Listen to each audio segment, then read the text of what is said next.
Hello and welcome to episode 209 of the Daily Sales Message, where every single day I share a piece of simple and actionable advice that's designed to help you feel more confident and sell more stuff too.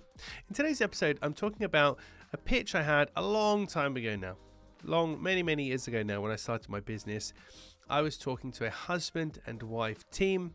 Both of them were from Poland. The wife spoke very good English. The husband didn't speak much, if any, English at all.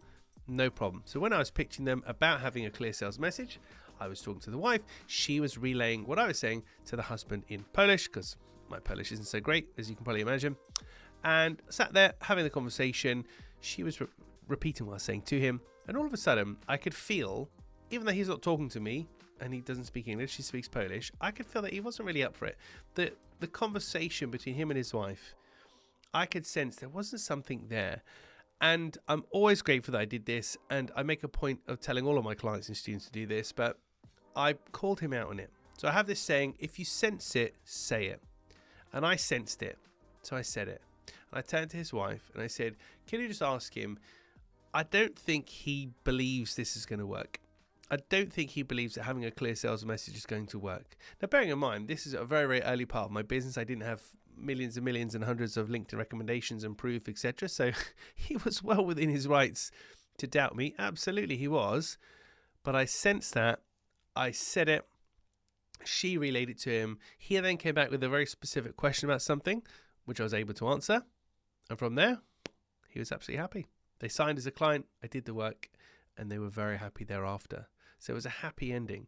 But how many times have you been in a situation, in a business selling situation, where you sense something and you don't want to say it?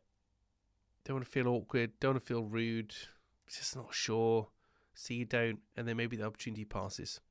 And maybe the opportunity is never ever coming back ever again. Like ever. So just remember, if you sense it, say it. Now, with a caveat, we don't want to be rude to people. We don't want to put them on the spot, make them feel awkward. But it's one thing to make people feel awkward and be rude. It's another thing to say, I'm just not sure if your husband's actually fully sold on whether or not this is going to work. Could you ask him, blah, blah, blah? That, for me, perfectly natural, respectful, normal question to ask. But I'm glad I did, because it saved me the deal.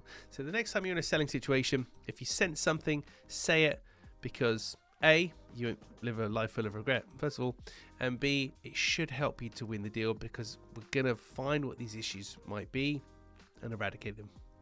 Well, that's it for this episode of the Daily Sales Message. Thank you for listening or watching all the way to the end. In tomorrow's episode, we're talking about a cautionary tale, and depending on how old you are, you may know who this person is or who this person isn't. But by the end of tomorrow's episode, you'll definitely know who they are and what you definitely shouldn't do when it comes to business, because they are famous for it. Even their name has become synonymous with what happened to them. Such a tease. Thank you for listening or watching all the way to the end. I look forward to seeing you tomorrow for another exciting edition of the Daily Sales Message.